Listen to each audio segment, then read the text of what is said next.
And welcome back to Movie Conversations. I'm Brian Ritchie. Joining me as always is Nora St. John. Good morning, Nora. How's things on your side of the earth this morning? They're just delightful, Brian. And just so y'all know, I am about to head to Brian's neck of the woods, Washington, Yeah. D.C. area tomorrow. And we're going to be doing some filming for some video on demand stuff about the lower back. So Yeah. keep your eye out for that. It'll be a while, just a warning. But just so you know, like what we're doing. Exactly. Well, this won't be posted for a few weeks anyway. So, figure this summer sometime we'll have an announcement. Putting together a nice little video series that should, enlighten and enhance what you already know and go into further detail than probably you thought we would. So this is good. I like this. Exactly. Exactly. Gonna have some fun. So yeah. And how are you doing, Brian? I'm doing good. I'm doing good. Yeah. Everything on this side of the world is doing pretty good. Feel like a little overwhelmed. I'm looking at the rest of my year and it's starting to fill up a lot more than at the beginning of the year, you're looking at a blank Uh-huh. calendar Uh-huh. Yeah. and nothing's filled in yet. And Uh-huh. occasionally you'll write in someone's birthday or you might write in something here or there. Now I'm looking at my list and I'm like, wow, okay, yeah, we've got a lot going on. This is great. But wow, there's a lot going on. So I think just it's starting to dawn on me how much is actually going on, which is fabulous. I love it. But it's just one of those things like, oh, wow, yeah, okay. We're going to be, you and I are traveling a lot this year and going to get Mhm. out there and teach a lot of people. So this is going to be a lot of fun. Awesome. Exactly. And guys, we'll start to put our schedule out and get you all more information as we go forward because we're starting to really roll into the future, which is not just Moving Conversations podcast, but also live events for both of us individually and together. And we're moving forward. So it's a very exciting time. Yeah, yeah. Well, today you and I Speaking have of talked exciting about, time. yeah, you and I have talked about doing this one for a while Yeah. because, and our topic is going to be research, how to read research. Where do we find it? How do we decipher it? How are you to, how are you supposed to read it? Both of us, I think, we're very similar on how we do it.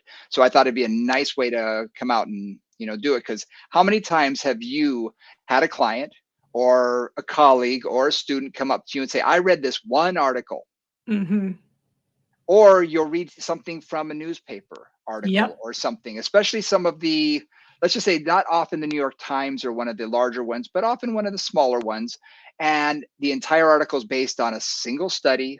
Yep. And it's sort of like, okay, maybe it's time for us to go into a little bit of detail on how do we read research?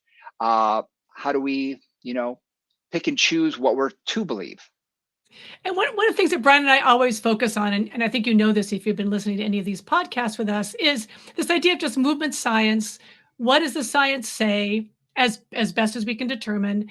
And one of the things that I like to mention when we start to talk about research is research follows experience, right? I'm going to say that again.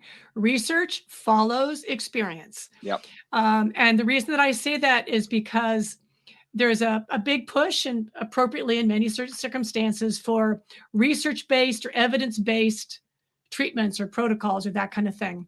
Well, that's fine when there is such a thing. Mm-hmm. But very often, a lot of what we do is not, there's no research about it. There's not good research about it. There's not really, and we're often out there on the edge trying to figure something out for a Mm-hmm. particular client with a particular situation. And just to remember that the most important thing often is you with that client having an effective relationship with them, right, and Mm-hmm. making things change. And research can be helpful in that and supportive of that, but it is not a substitute for that, right? It's Right. really your experience with that client that is going to give you a lot of the information that you need to work with that client. So I just want to remind us of that before we go into the airy fairy land of research. And I think you and I are both a long time ago, when I was a baby trainer, uh, working under my mom, and she kept telling me, really get in tune with my intuition. What do you feel? What do you feel? What do you feel? And you don't have that when you're first starting out. You really No, don't. You have no. to learn based on all the experience, and now over 30 years of experience I've got. I've got a ton of intuition. And there's times when someone say, where did that come from? I have no idea. It's Exactly. just, it came out of my mouth before I even realized what I was saying, and we're trying Mhm. something different. And that experience can't be bought. It can't be paid for. And it can't be written about, because it's something that you and I have cultivated over many, many, many, many years of seeing clients face to face, one on one, and really being in the trenches. And I Yeah. find that research is great, but it's a snapshot of a certain population. Yep. And I mean, when we see the best studies often have, they talk about double blind placebos and things. You can't do that with human beings, Not because with movement. It's not with complex. movement. No, you can do it with Mm-mm. certain things, but with movement, it's very challenging, because either you Mm-mm. moved or you didn't. Either you Yeah. did a protocol or you didn't. Yeah. So it's very challenging, because if you do it and I do it, we're probably going to get slightly different results, because we're not of the same gender, Mhm. we're slightly Mhm. different age, you Mhm. know, I'm built way differently than you are. I've got pre-existing conditions, you've got pre-existing conditions. So when it breaks it all down, we're different people. So we Yeah. can't be wedged into, the black and white sometimes that research does. So just keep that in mind, that sometimes research wants to be black and white, and there's a whole lot of gray when it comes to research. Yes. Absolutely.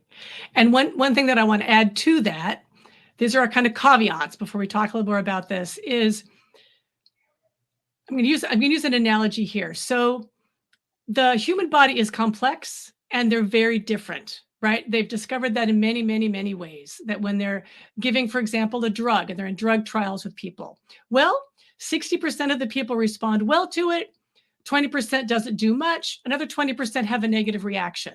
Yep. So it's not just the drug itself and all human beings, it's that particular physiology, et cetera. So there's an individualization always. That's Yep. part of the problem. And in terms of movement, that gets more complex, because typically you're not looking at one joint doing one thing or one muscle doing one thing. And research is very, very good at small questions, at answering Mm-hmm. small questions. How does the patella move in the patellar groove? Right? It can kind of answer that. What does the quadricep do when you straighten the knee? It can answer that. But can it answer what is the best movement protocol for strengthening the whole support system around the knee so that it doesn't hurt anymore? That's a Mm-hmm. much bigger question, and it doesn't have so precise an answer. Mm-hmm. Right? So that's one of the biggest thing about movement science-based research, or research in our field of movement, is you're always trying to define a question specifically enough so you can answer it, Right. but not so specific that it's actually meaningless, Mm-hmm. right? And that's just a challenge with research on movement, is Yeah. trying to walk that line of something that's useful, um, but not again so fine tuned or fine granular that it's not really important or valuable. Something also to think about, us compared to researchers, Yeah. very, very different Hmm. people. Okay. If you think of when I mentioned in the trenches, if you think of us like the soldiers, we're on the field, we're the ones working with the clients, we're the ones really doing all of the work. Well, the researchers are the ones in the office. They're the intelligence, Yes. Yeah. Yeah. Yeah. community. Yeah. They're working on a theoretical basis on a lot of this. And when you work Yes. on theory, it's different than when you work with people. And Yeah. their mindset is very different than ours is. Whereas Hmm. for us, it's about whole body movement. Sometimes it's about, okay, what joint supports that joint, etc. They want to break it down into what can they prove. Hmm. So they're going to break it down as small as they can and lock it into as tight of a parameter as they possibly can and draw the line around it. That's what we're studying. Whereas Yep. for us, if you're just doing the knee, okay, great. But how does it affect the hip, the ankle, the foot, and everything else involved? And if you're not taking all those other things into account, what's going on too? So there's a lot going on that they're not taking into account. Exactly. So just And something to think about. so when we read research, there's a couple things. First of all, is where am I finding the research? Right. right? What am I looking? What do I find? Typically in this day and age, we go on the interweb, right? Yes. And we look for something and we put in um, patellofemoral dysfunction, for example, right? For some reason, I'm on the knees today. That's But okay. put in something like that. And I'm basically looking for information on that. And for you guys, if you're out there and you're either a client or you're a professional, oftentimes some client comes in with a question, you're like, I don't even know what that is. So let me look it up and at Yeah. least figure out what body parts involved and what that means. So when you look on the web, you'll find a lot of things. A lot of times you'll find the first things that come up are typically things like Healthline, WebMD, Sponsored a Mayo lot. Clinic. Right, right, exactly. And you make it a bunch of garbage that's just like, here's a strap that you can use to fix your knee, or here's 27 products we can sell you, right? So Yep. some of it first is just being able to identify what is maybe useful and what is not useful in that first tranche, right? and and oftentimes something like Mayo Clinic I go to a lot.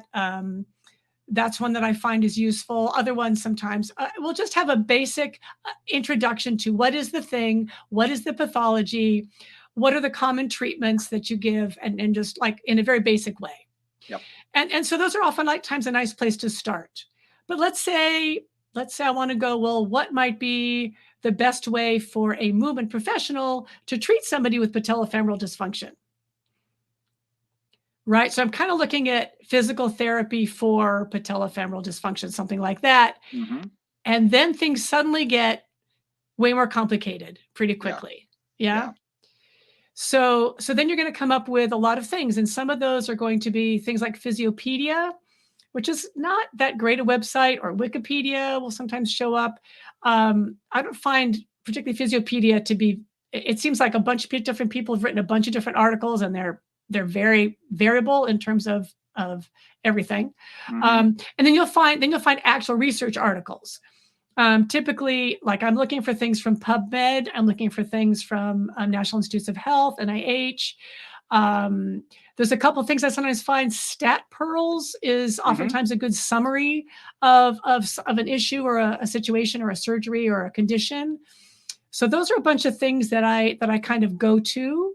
PubMed's great because a lot of times there's a lot of That's my articles that are go-to. free. Yeah, and you can just search it.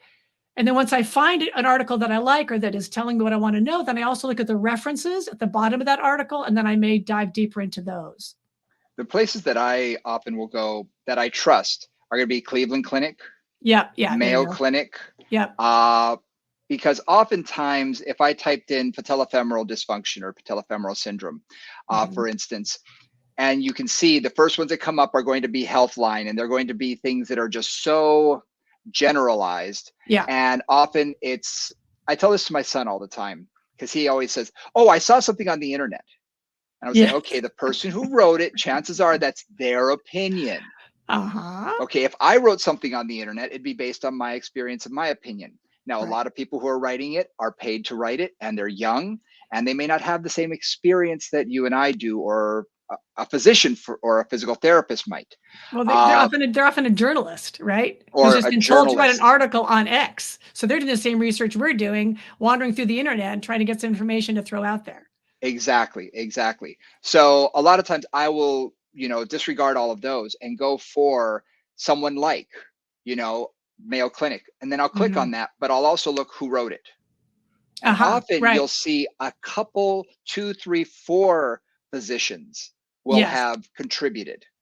And also That's what also I often like. say like reviewed like Yes, 2024.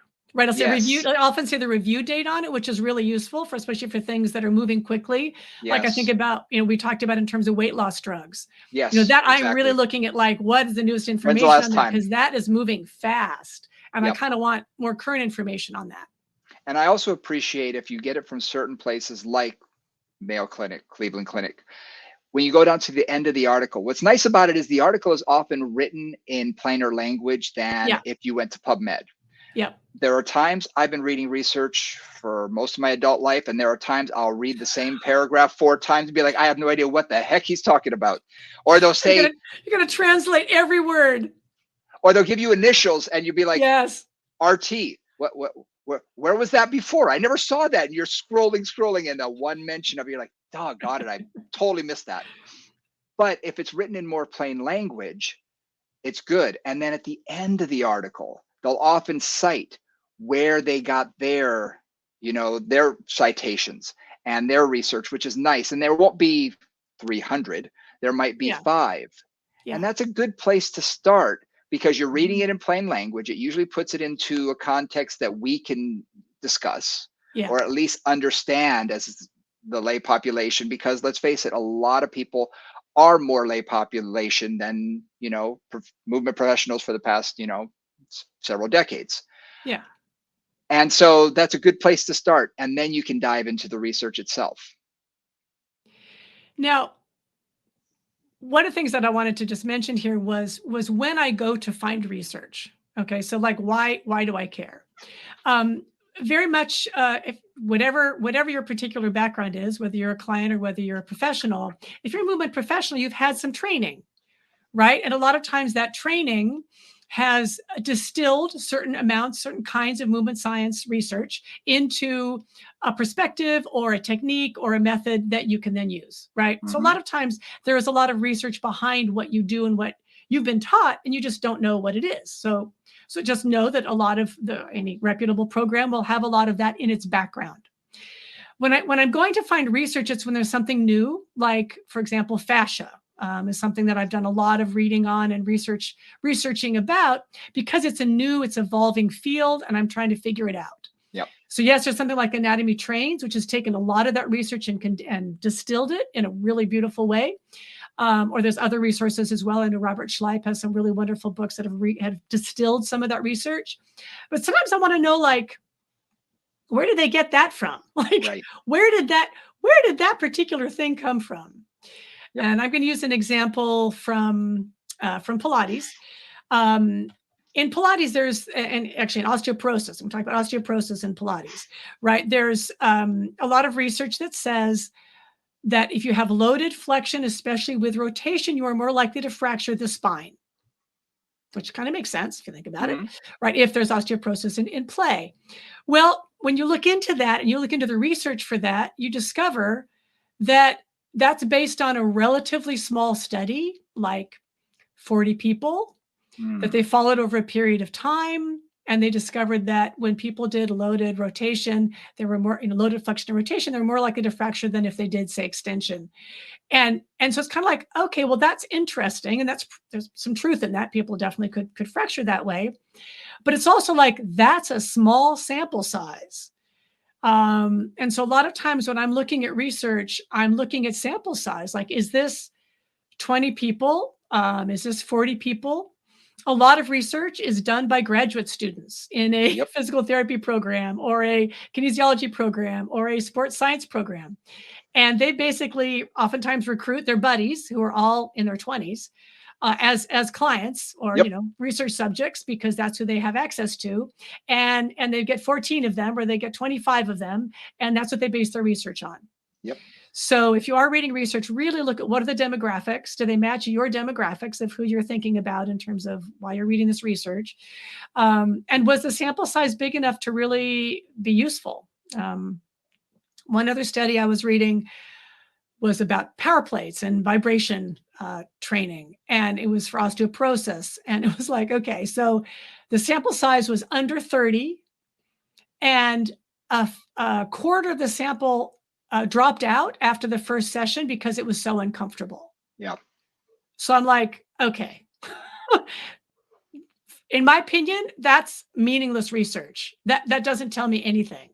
Like, whatever things they saw in those remaining 24 people, I have no idea if there's any validity there. So sometimes, looking at the demographics, looking at the number of participants, those are things that I often look at when I'm looking at research to see whether it makes sense, right? Whether it's a big enough Absolutely. sample size to actually have any validity.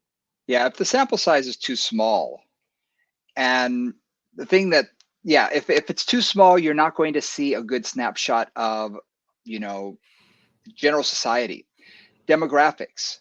When I was at the University of Hawaii, I did a lot of research with my professor because I was basically the grunt. I liked working with people, and he liked writing, so we made a good Uh, team.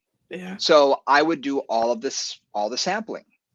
And what I found was he kept saying, okay, we're only going to do, I want you to focus on females. And he said, wow, we're getting, because I went to the University of Hawaii, it's like, there's a lot of Asian. Well, that's another study we can write. Is female Asian. Okay, so he would dissect the demographic and thought, oh, we can easily do 6 or 7 papers out of this. Mm-hmm. And I'm thinking, based on each demographic. Splitting up the demographic. Uh-huh. Right. And the more you split it up, well, the smaller the sample size got. Right. And for us, it was looking at maximum exertion tests. And so for us, it was very clear, it was a very clear, easy test. However, for a lot of these things, how can someone, say, here's a brand new methodology of stretching, for instance, and it's unbelievably awesome. We did it on 16-year-old football players. It's going to work for your senior citizens. Right, exactly. So demographics as well as methodology, I find, because what were their methods? Yep. How often did they have to do this? Did they have to, whatever the protocol is, reason I bring this up is there's something about, and this is something that's been touted, I can't tell you how long, but it has been out there, that training children under the age of 13 will stunt their growth. You cannot training them lift in terms weights. of resistance training. Resistance training. Specifically, right? Yeah. One study done way long ago, and my professor is the one that brought it up to me. He showed us the study, and we looked at it. It had the worst methodology you could ever imagine. It was totally non-existent, but it gets published in one major newspaper, and like the game telephone, the next person, the next person, the next person, by the time it's told the 20th person, suddenly it's become scripture. Right. And, would I rather use body weight on my kids? Absolutely. But look, in real life, they're going to have to lift heavy things and move them around. Seriously. That's the way it is. Like groceries, your little brother, right. Absolutely. So just common sense tells you, how many. That doesn't make any sense. Well, I'm reminded of a strength conditioning coach, is a good friend of mine, who said some of the strongest people he ever met were what he called farm strong. Yeah. They were tall, they were burly, Yep. They worked on the farm, and they were strong, but they were lifting and hauling and moving. They were weightlifting from the time they were 3 years old, 4 years old, and they could be out in the field helping dad, helping the brothers. Exactly. So just common sense told me that didn't make it, that study was bogus. Wrong. Yep. But again, the methodologies, you have to look at that. You have to dissect that. Does it make sense? So one of the things that happens a lot, to your point, in Pilates, and I've seen this many times, I've read many studies, Pilates studies, and it's like, this is the people, they did a Pilates program. And that's what they'll say in terms of the program that they did. Like, it won't say like they did this exercise and this exercise. It won't be specific about what was actually done. And so you're kind of like, all right, that's like saying they moved. Because, Pilates has 500 exercises and a million ways to do things. And so it's absolutely meaningless at that point. But if you're not going to tell me from a movement science perspective, right? If you're not going to tell me what movements you actually did, then this study becomes meaningless at that moment, because I don't know what you did. And if I don't know what you did, I couldn't replicate it. And if I can't replicate it, then that study doesn't mean anything.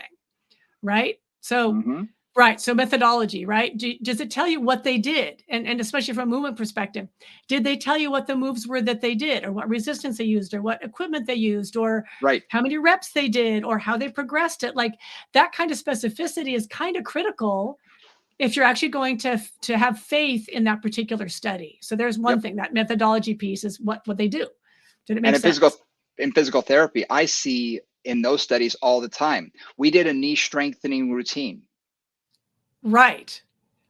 Was it straight leg raises? Was it a leg extension machine? Was it on the reformer? Was it squats? There are 1,000 exercises for the knee.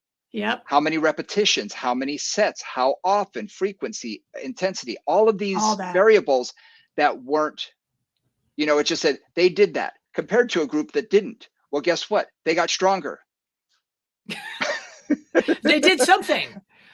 Right, Karnak, you I just could have guessed that. I right, could have you do predicted something this. versus doing nothing, probably something's gonna get better. But for me to replicate that, like, what does that mean for me to replicate that? Right, Like, if I'm reading that and I'm trying to figure out how to make my client's knee stronger, right, that didn't tell me how to do that. That just right. told me that they did something, and then And I've if gotta, you like, have make that different, up. yeah, and if you have different people who are teaching it, let's say for Pilates, let's say they Right. do list 5 or 6 exercises. Are they being watched? How were they coached? Are they being coached at the time? All of these, all of these things will, and if you're a personal trainer or a Pilates instructor out there, if you tell someone, here's 3 exercises, go do them on their own, versus if you're Mhm. standing over them, guiding them and cueing them It's correctly, a you're going to different get different experience. results. Yes, absolutely. So, when we did a lot of our research, I made sure I took all the body fat and measurements. Why? Because I had done over 10,000 by that point. And I knew that they were always going to be to me. Whereas if I had 4 or 5 other people doing all of the measurements, including, skin fold caliper, guess what? They're going to have some variability just from the person doing it, the And user. and and that's called inter-rater reliability, Yes, that particular thing. And so again, if you're doing all of the tests, you're using your reference. Right? Like how you use the tools, what you call half an inch versus whatever, right? exactly. You know how you measure it, and you've got the same eyes looking at the same data. So data is Yep. more likely to be similar, right? Yep. Yeah. Yeah. So these are just some of the things when you're reading it. You have to read it with I hate to use the word skeptical eye, but you have to be with a You have to be judgmental critical. eye. You have Critical. to be That's the word critical. I'm looking for. You have to be critical. Absolutely. Absolutely. And something I'm going to say, and we touched on this a little bit, when you're reading it, you're going to see the little marks 1, 2, 3, 17, 23. If something either doesn't make sense, Mhm. makes you question, or is like, wow, that's a really big statement, look at where it came from and go Mhm. and read that study. Because Yeah. you and I have both you've written a heck of a lot more than I have when it comes to technical things, when it comes to certifications, but I've written some of those and I've written a book. It's real easy to take an article and take a little piece of this and take a little piece of that and skew the data a little bit to say what you want it to say. You Absolutely. authors do this. Absolutely, we all do. Whether we do it consciously or unconsciously, right? Exactly. Bias happens both ways. Either you're trying to tell a story and you choose your data to tell that story, or your unconscious perspective on something will allow you to just like shape it in this particular way, right? That happens all the time. Exactly. And that's something that my thing is this: if I take a class or if I read an article, I read it. I'm like, okay, did it make sense? Did their outcome make sense to me just on a common sense perspective? Right. And if it's no, then I'm like, okay, either it's bogus or I missed something. So I'm going to reread it. Then I'm going to go back and say, okay, where did they get their facts from? Yep. Okay, then I'm going to read through those. And where did they get their facts from? And then I'm going to read through those. And it's Mhm. going to lead you down this wormhole, when Mhm. you have these, people have a tendency to do this with Instagram, they just scroll for days. Well, you can do this with research. You can keep digging deeper and deeper and deeper into these wells of knowledge. But it's the only way to really see what the author was really trying to get at, because they Yeah. could have picked this one we call it cherry picking, Yeah. picked this one piece of data from this one, study, Yep. and made their whole study based on that. Yep. But did they really read that whole study? And to your So, point, I yeah, loved your idea about um the kids that shouldn't do any weightlifting under 13, right?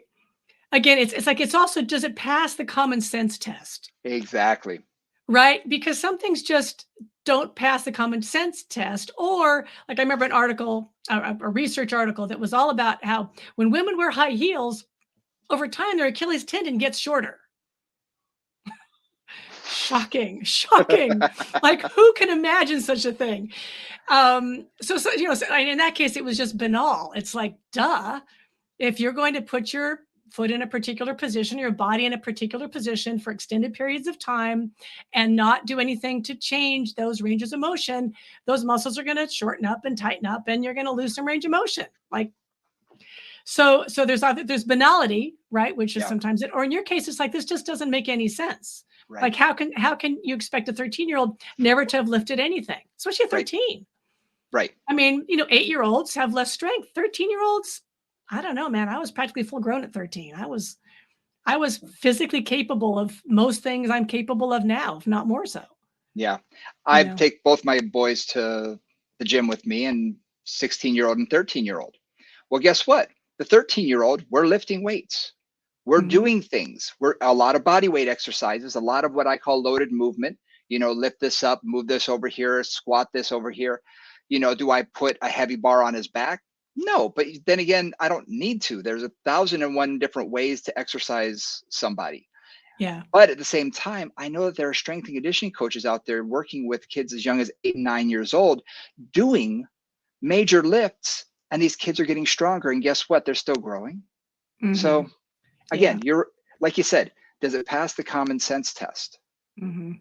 Does it just make sense? If it doesn't, then you know, move on. Right. So this isn't one of our bigger, deeper topics, I don't think. We just wanted to bring it up because so many things that I find in the newspaper, for example, or even honestly going through Pilates for the last 30 plus years, there have been entire universes built on one study, Yes. to put it bluntly, right? Like, somebody hears something like, I remember at one point somebody said, "We should never do internal rotation on your hips because that's where you're most likely to get arthritis. So that if you do, this is just, it's one of those random things that I heard." Wow. And somebody was like going on this whole topic for a while, like, so never do internal rotation because you'll Interesting. wear out the inside of your hip and you'll be more likely to get arthritis. I'm like, okay, if I'm training a golfer, I have no option but to do some internal rotation, right? Like, Yes. that's going to be kind of critical for their sport. Or, if I'm playing a soccer player, this is not going to work. So there was a lack of common sense about that. But then it was also um, looking a little bit at also how science moves forward, because in that case, this was a long time ago that I was reading this, and at that point, yes, one of the most common areas of arthritis was in that kind of inside part of the acetabulum. So that's just a pretty common area for osteophytes to grow.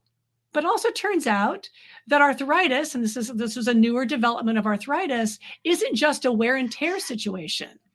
It also can be an underuse situation. Mm, So if you never use that range of motion, yep. then those osteophytes can grow unhindered by you not stimulating that part of the joint and smoothing it out with regular internal rotation. Makes sense.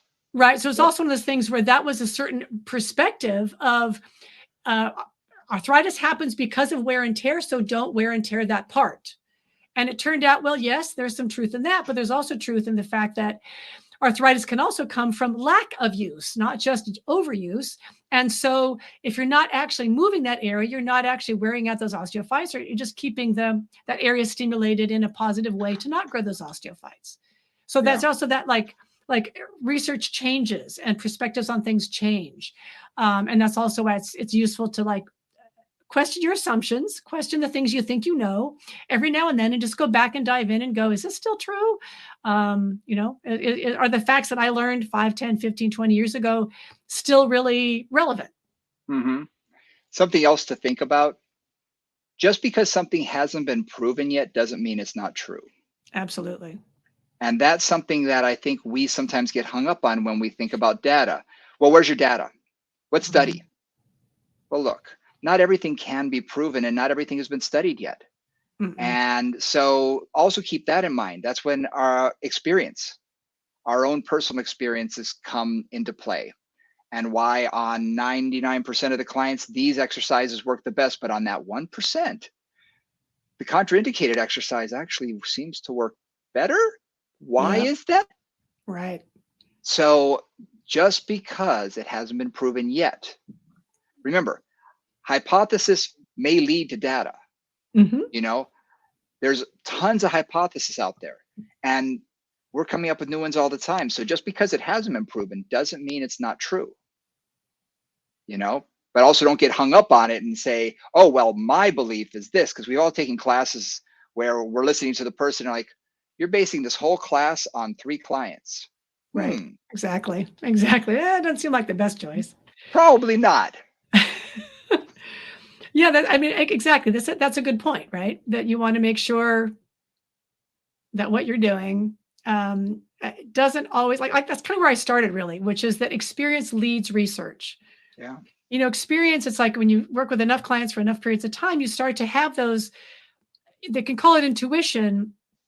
I almost call it just organized data in my brain. Oh, yeah. That may be not the right way to think about it, but there's intuition always sounds like magic. Oh, good point. Right? It's not magic. It's just that you've seen these movement patterns enough times on enough bodies to know that if you just change this or give them this cue, for most people that seems to make a difference. So you just pull that from your data bank and use Mm-hmm. that, and oftentimes without Mm-hmm. realizing that you even know that, right? It just Right. pops out. And that's really where paying attention when you're training comes through. One other thing I'll say again to reiterate what Brian said in a slightly different way is, and again, a reminder too, the body is very complex. The interactions Mm-hmm. in the body are very hard to study because there's so many things happening at any given time. And one of the examples I use on that is my husband Al, who some of you know, but my husband Al was a engineer at Lawrence Livermore National Laboratories in California out here, and they have had at that point one of the most powerful supercomputers on the planet. And what they were trying to do, they're doing all kinds of nasty things with it, like studying, nuclear fusion and all that kind of stuff. But the other thing they were trying to do was model in real time all of the chemical interactions and reactions within one cell. Okay. I mean, that was just one of the things they were trying to do to see if they could actually do that. This is the most powerful supercomputer on the planet with some of the smartest brains, on the planet as well. And they couldn't model that in real time. So you take that and you multiply that times a human body, right? Right. All the many, many cells and different kinds of cells, and you kind of realize the challenge that we're up against. That Mm-hmm. that the human body is a very complex, integrated system with a neurological system and the myofascial system and the brain and the personality and the experience and the psychology. Like all those bits come together to create that experience for that client. And research can give you, again, some data and some useful stuff, but there's all that other piece, like the art and the science, right? There's the Right. science, and then there's the art, which we build on top of that science, Mm-hmm. hopefully responsibly. Yeah. One other thing to think about when there's studies there's a company I was working for and I was developing their education. And I got into the portion about flexibility. Well, I had a stack of papers, probably 12 inches high, printed out, that proved one thing. I had Mhm. another stack about 12 inches high that proved the exact opposite. Uh-huh, exactly. And I read through them and I said, what are you going to do? Because Exactly. truthfully, a bunch of things said, no matter what you do, you're never changing flexibility. I was like, but I know better. My personal I've experience, experienced it many times with many yeah, clients and with myself. Yeah. with myself, with my own body, Yeah, with, and absolutely. I'm thinking, obviously it works, even though these studies say it doesn't. And then other studies that are, touting huge, gigantic annual theme. I don't know if that, so again, critical eye, Mhm. does it make sense to you? That's the thing I always come down to. And I mention it to my staff and to my students. It's like, does it make sense to you? And if it doesn't, do more digging until something does seem to make sense and correspond with what you're either thinking, or does it change the way you're thinking? Because, okay, now, yes, I get it. This makes sense to me. Because we've all Right. been there too, where we'll be thinking one thing and, oh my gosh, this is what I think. And then you read something and it's just so crystal clear and maybe the opposite of what you were thinking. But yeah, okay, this Ah, that makes makes sense more now, sense. Yeah. Yeah, you know? exactly. Yeah. So that's something else I mentioned to people a lot is, does it make sense? Good. Yeah. Yeah. So there's a little dive into reading research. This will probably be one of our least watched podcasts, but we just wanted to get it out there. I mean, I want to get it out there just because I feel like No, it's I feel like our industry particularly is not always very well educated on this topic, and so they will like mhm, read an article or read a research paper and believe in it like this is the truth. And I just always approach it with a bit of skepticism. Again, does it make to pass a common sense test? What was the methodology they used? Is it sure. replicatable? Are more, is it cited in one paper? Is it cited in 500 papers? So other people actually kind of are on board with that.